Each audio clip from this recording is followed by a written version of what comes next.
Hello, hello! Donc on se retrouve aujourd'hui pour une nouvelle vidéo sur la série sur Affinity Designer et la projection de patron. Donc aujourd'hui, je vais vous montrer comment on importe un fichier de projection dans Affinity Designer, comment on choisit la taille avec le calque pour pouvoir le projeter ensuite et vous montrer quelques petites modifications que moi j'aime bien faire parce que même sur un fichier projecteur, je fais toujours des adaptations. Donc là, comme là par exemple pour mettre un fond noir et mes pièces en blanc, pour vérifier si bien mes pièces sont doubles, s'il y a bien toutes les pièces.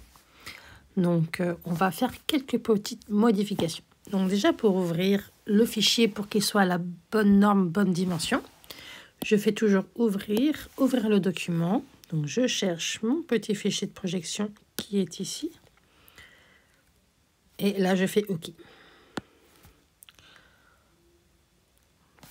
Donc voilà, c'est un fichier de chez Ellie & Mag, donc un pantalon que je veux faire dans la taille 7 ans. Donc pour sélectionner en premier la taille, nous allons ici à droite dans l'onglet calque et on décoche ce qu'on n'a pas besoin. Donc je garde juste la taille 7 ans et je décoche tout le reste. Voilà. Donc voilà toutes mes pièces. Ensuite vous voyez qu'elles sont en pointillé et ça m'intéresse pas. Donc je vais tout sélectionner, aller ici dans l'onglet trait et cliquer sur le trait plein. Donc voilà, maintenant vous voyez que j'ai que des traits pleins. Donc ensuite, comme c'est un pantalon, vous voyez il y a deux formes de jambes au niveau du pantalon. Moi je vais faire le pantalon droit.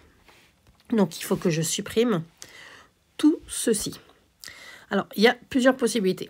Soit comme ici sur la jambe de droite, je suis sur l'onglet sélection à gauche. Je clique dessus, ça me sélectionne juste le bas. J'ai envie de le supprimer, je clique en bas à gauche sur la petite poubelle. Ça le supprime. Mais par exemple, si ici, je peux pas. Vous voyez que ça me prend toute la forme. Si je clique ici, ça me prend toute la forme. Donc si je supprime, ça va tout me supprimer. Donc c'est pas possible. Donc il va falloir supprimer et utiliser tout simplement l'onglet nœud qui est ici. Donc pour pouvoir supprimer, il va falloir qu'on crée en fait des points, qu'on coupe le segment en deux pour pouvoir bien supprimer nos points. Alors créer un point, c'est très facile. Là moi je vais le sélectionner ici à la section. On fait un double clic, ça crée le point.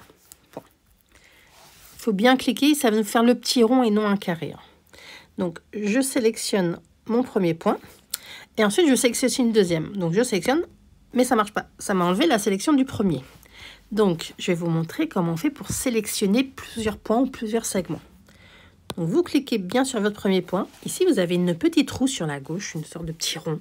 Vous cliquez sur ce petit rond. Vous cliquez sur l'icône qui est en haut, qui est une flèche. Et là, ça va permettre de sélectionner ce qu'on veut. Donc, par exemple, je sélectionne ce deuxième point. Et automatiquement, si je veux sélectionner le troisième, c'est le quatrième. Donc, par contre, il faut bien faire attention que quand vous avez fini votre sélection, comme ici, vous l'enlevez. Parce que sinon, le logiciel ne comprend pas que vous voulez sélectionner d'autres points, mais vous n'avez pas envie. Donc ça, c'est la première chose. Ensuite, il va falloir couper ce segment au niveau du point pour pouvoir le supprimer. Donc, pour couper le segment, vous avez ici sur l'icône avec les deux points sur la droite et là, ça détache, tout simplement. Vous désélectionnez, ensuite on recommence. C'est-à-dire que on retourne dans l'onglet, on sélectionne notre point, on resélectionne pour sélectionner le deuxième point, on l'enlève bien. Et pour pouvoir supprimer ce segment, on appuie sur la petite poubelle et automatiquement ça le fait. Donc on va le refaire ensemble ici. Je sélectionne mon premier point. Je sélectionne mon deuxième point. Je désélectionne. J'appuie donc ici avec la flèche sur la gauche et les deux points qui est donc l'onglet séparer. Je sépare. Je resélectionne. Je resélectionne et là supprimer. Et on va le faire donc pour le troisième. Donc là, il faut bien que je créer un nouveau point. Donc là, c'est surtout, il faut penser à l'enlever. Vous voyez, j'allais faire la bêtise. Donc, vous créez un point.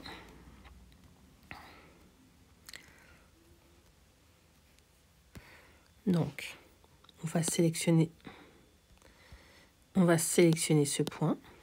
On va sélectionner le deuxième, qui est tout en bas. On le sépare. On enlève bien la sélection. On sélectionne tout et supprimer. Voilà, vous voyez qu'il y a un petit décalage, mais ça, c'est pas très grave, parce que j'ai dû sélectionner le mauvais point. Moi, ce que je fais dans ce cas-là, c'est que je les mets pas très loin l'un de l'autre. Je sélectionne le premier. Je sélectionne le deuxième. Nous allons donc devoir réunifier ces deux sections. Vous voyez, il y a un petit espace. Pour que ça fasse une forme plein, il faut réunifier. Donc, vous sélectionnez bien les deux formes. On enlève la sélection. Et alors là, pour réunifier, donc pour souder deux segments, c'est cette icône-là, avec les deux lignes ensemble et la petite flèche verticale. Et là, ça réunifie automatiquement. Bon, ça m'a créé un point de plus qui ne me convient pas. Donc, vous voyez, ça me fait deux lignes. C'est pas bon. Du coup, il suffit juste de sélectionner le point qui ne me convient pas, qui n'est pas sur la ligne de mon segment, et de faire supprimer.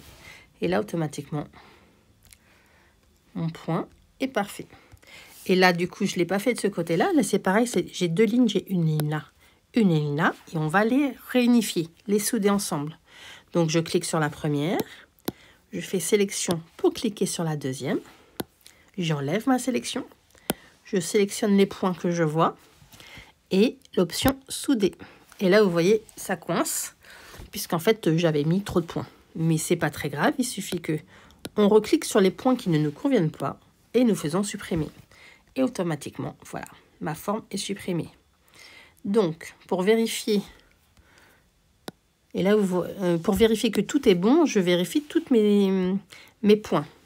Mais vous voyez qu'il y a un petit souci, c'est-à-dire que si je clique sur l'onglet sélection, j'ai ma première forme, mais vous voyez que j'ai la petite section en haut qui n'est pas sélectionnée. Quand on reclique sur l'outil nœud, je peux sélectionner ici et ici. Donc, non, pas ici. Et ici en haut. Donc, il faut bien joindre tout. Donc, c'est-à-dire qu'on va aller ici tout en haut. Et on va faire la même chose que tout à l'heure. C'est-à-dire, je sélectionne la première. Je sélectionne la deuxième. On sélectionne les deux points et souder. Et on va faire la même chose de l'autre côté. Donc, on désélectionne.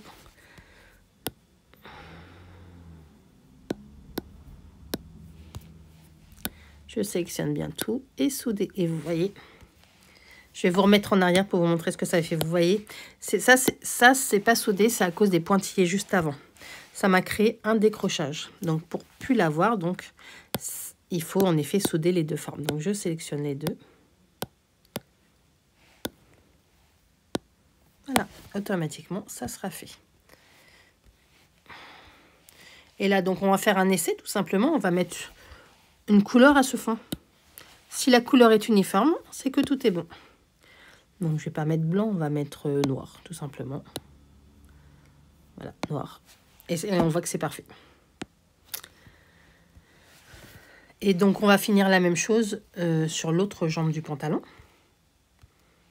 Donc là, je mets un peu en accéléré, hein. Comme on a fait déjà une jambe, la deuxième, c'est exactement pareil.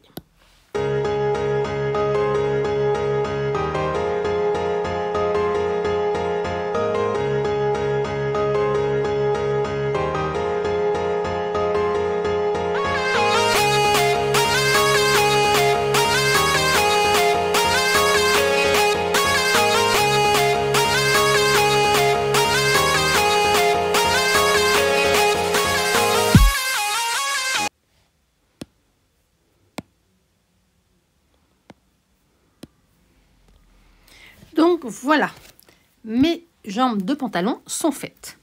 Donc ensuite, on va regarder ce qu'on a besoin ou pas. Alors ici, j'en ai pas besoin puisque ça c'est pour les pattes un peu éléphant en fait. Donc j'en ai pas besoin. Donc j'ai juste à sélectionner supprimer ici. Voilà. La poche, je ne la fais pas non plus. Donc, je peux supprimer.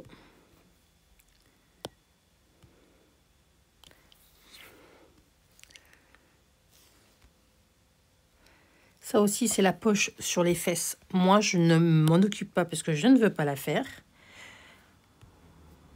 Voilà. Ici, également, je l'enlève. Mais vous n'êtes absolument pas obligé. Moi, je sais que c'est des choses que je ne coupe pas, donc je préfère ne pas les mettre du tout. Mais si vous voulez les laisser et puis les refaire pour un autre bâton, il n'y a aucun problème, hein.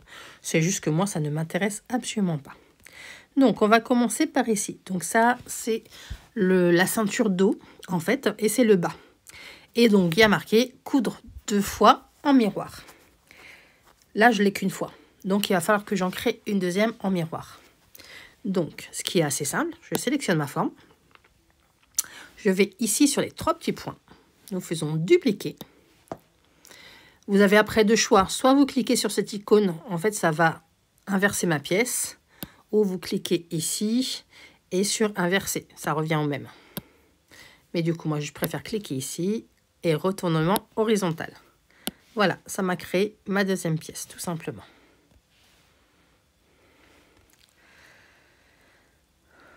Ensuite, je réécris juste les informations importantes. Donc, dupliquer le dos. Et ensuite, je vais faire ça. Et dupliquer.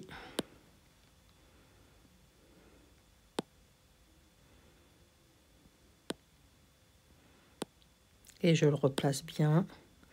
Et il y a juste, je vais mettre en avant, c'est juste ma petite flèche. Je vais bien la sélectionner. Voilà. Et la remettre dans le sens.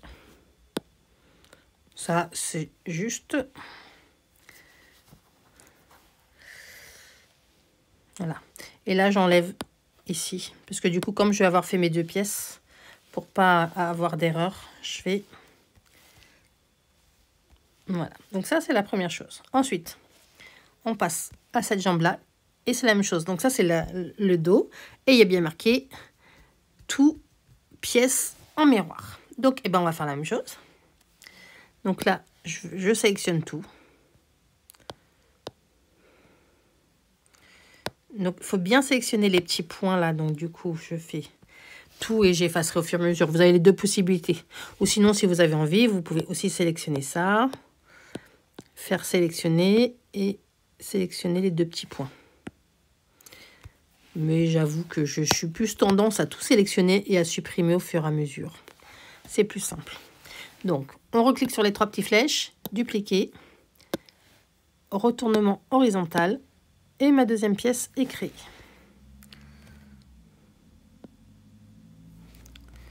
Donc là, pour mettre dans le bon sens, j'ai juste à faire ceci dans le bon sens. Ça, j'en ai pas besoin. Et ça, dans le bon sens. Ensuite, donc là, après, je vais faire les autres pièces et c'est la même chose. Ça, c'est en 2 fois, ça, c'est en 2 fois, ça, c'est en 2 fois. Et en dessous, il y a la ceinture. La ceinture, ça va dépendre de votre élasticité, du coup. Donc, pareil, je vais la faire en même temps. Mais là, du coup, c'est une seule. Donc, j'aurai juste à choisir ma bonne ligne par rapport à mon tissu, du coup. Donc, ça, en général, je le laisse tel quel. Parce que j'ai pas forcément de... Je crée en fait une deuxième pièce pour avoir les 2 pièces dont j'ai besoin. Mais je vais vous mettre tout ça en accéléré parce que là, c'est exactement le même principe. Donc, il me reste juste ma ceinture. Donc, comme vous voyez, il y a marqué que on prend la ligne d'intérieur si on utilise du jersey et l'extérieur si on utilise un coton un peu stretch. Moi, je n'utiliserai jamais du coton. Donc, du coup, je vais enlever en fait la partie qui est ici et garder juste à l'intérieur. Alors, clairement, vous avez la possibilité de supprimer les points comme on a déjà fait. Vu que c'est un rectangle et que moi, je suis très pragmatique et j'aime aller à la rapidité, je vais simplement prendre l'outil rectangle, ici, et hop là, pas faire ce que j'ai fait. L'outil rectangle, bien choisir rectangle. Ici, on va à l'outil sélection. Et je trace un rectangle de ma dimension. Voilà. Des fois, il faut mieux aller au plus simple et au plus rapide. Parce que là, j'avoue, enlever tous les nœuds, ça aurait été très long. Donc voilà, je reprends les informations que je remets dessus, parce que ça, j'en ai toujours besoin. Ça, du coup, je l'enlève, parce que je sais que je m'en servirai pas. Ça également. Et ça, je vais juste... Je me mets, voilà. Pour ça, je vérifie à combien sont ces 4 points. Donc voilà. Et je me mets ici à 4 points. Voilà, 4. OK. Et voilà, ma forme, elle est faite et elle est fermée pour ma ceinture. C'est beaucoup plus simple de cette façon. On va la mettre en haut, ma ceinture. Alors voilà, donc ça, c'est pour l'agencement des pièces et les retouches simples. On va quand même vérifier si toutes mes formes sont bien fermées. C'est la chose que je n'ai pas vérifiée. Donc je sais que les pantalons, c'est bon parce que je l'ai déjà fait tout à l'heure. Ici, c'est parfait aussi. Ici, je sais que je l'ai fait plus qu'un rectangle. Et ici, eh bien, vous voyez que ça ne va pas. Donc, comme tout à l'heure, il va falloir réunifier, souder nos segments. Donc, je refais la même chose que tout à l'heure. Ici, je sélectionne. Ici, je sélectionne. Je sélectionne. On réunifie le point et on appuie sur souder. Ici, je sélectionne. Ici, je sélectionne mon petit point et souder. Vous voyez qu'il y a un petit souci parce que là, il a dû y avoir 2 points qui se sont créés. Donc, il suffit d'aller sur le premier point et de le supprimer. Et je me suis plantée, c'était le deuxième.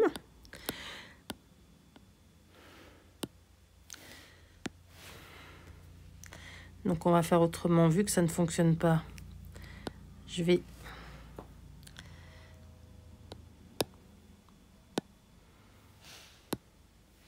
Voilà.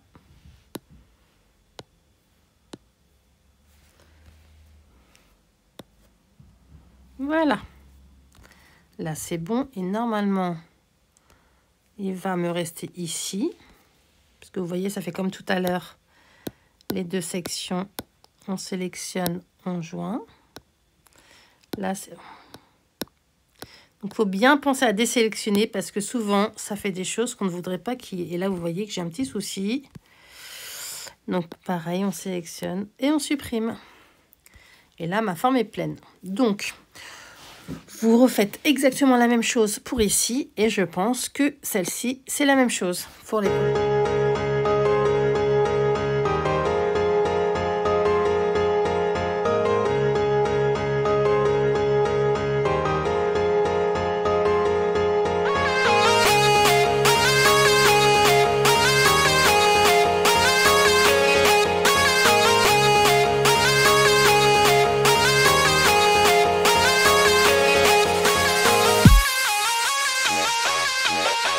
Donc, comme je vous le disais, moi, ce que j'aime bien, c'est pouvoir avoir ma sélection. Même si le fichier projecteur, là, pourrait être projeté et on peut l'utiliser sans problème. Moi, j'aime bien avoir mon fond noir et mes pièces en blanc. C'est vraiment appréciable pour mes yeux et pour mon fichier de projection. Du coup, nous allons faire 2 choses. Il faut donc que pour mes pièces en blanc, il faut que les petites écritures dessus soient en noir pour que ça ressorte et qu'on voit sur notre projection ce qu'on va découper. Encore, je le répète, ce n'est pas une obligation, c'est ma façon de faire. Donc, moi, je sélectionne tout simplement ceci. Je vais le grouper pour ne pas le perdre par la suite. Et je vais le placer devant. Donc là, vous voyez que je l'ai déjà fait. Donc, placer devant et griser, mais c'est normal. Je peux aussi le placer derrière et le replacer devant.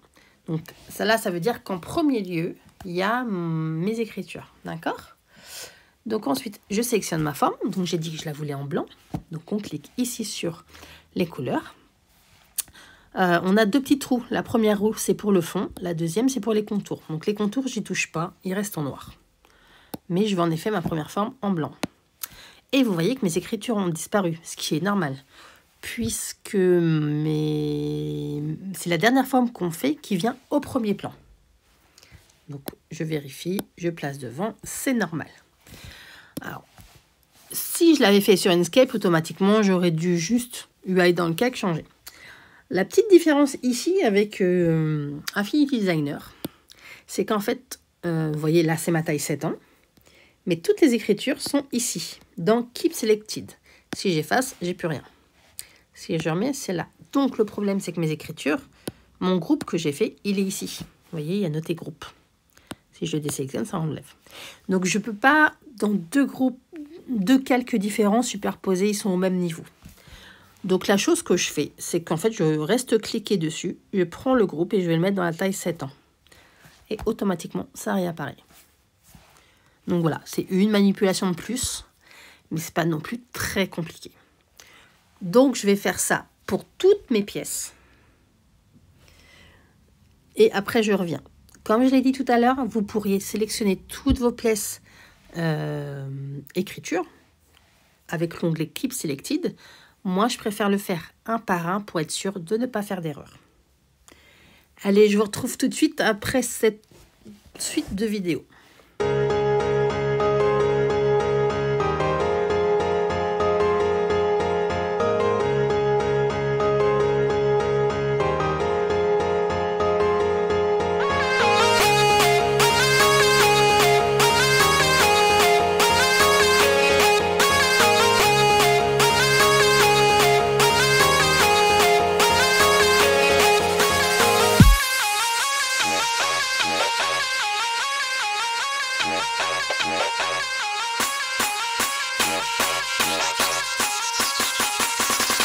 It's a 16 buff in the dark.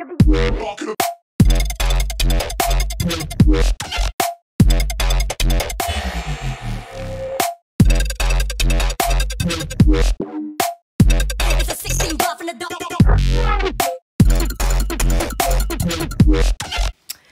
Et voilà, c'est fini du coup. Donc, j'ai bien toutes mes pièces en blanc. Ensuite, je vais créer juste un rectangle noir et faire le même principe, c'est-à-dire mettre mon rectangle noir en arrière pour que mes pièces blanches soient à l'avant.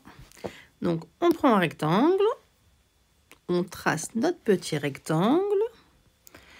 Je vais donc dans l'onglet ici, parce que je veux le mettre en noir. On refait ici et on le met derrière. Et voilà, automatiquement, mes pièces sont en blanc. Donc ensuite, je projette mon patron, donc comme je vous ai expliqué en fait sur la première vidéo. Je sélectionne mon onglet ici, je mets mon taux de zoom, moi, qui est toujours le même. Et je n'ai qu'à projeter ma projection ici, ici, ici. Pendant que j'y suis, je vais vous montrer un autre petit tips.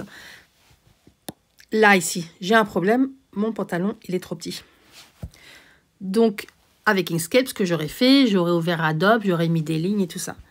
Là, je peux déjà, ici, faire une rotation à 90 degrés. Mes pièces, là, vous voyez, sont dans le bon sens. Mais ici, je peux mettre sur ma projection. Et là, alors, vous voyez pas bien, là. Mais si j'avance un petit peu, voilà. Ma pièce de pantalon, je peux la projeter directement.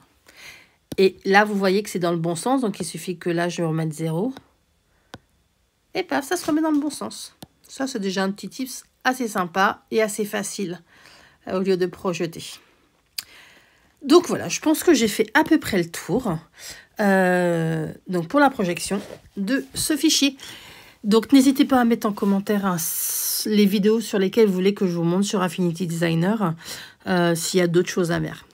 Il y aura bien sûr d'autres vidéos pour vous expliquer d'autres techniques. Je vous dis à très vite.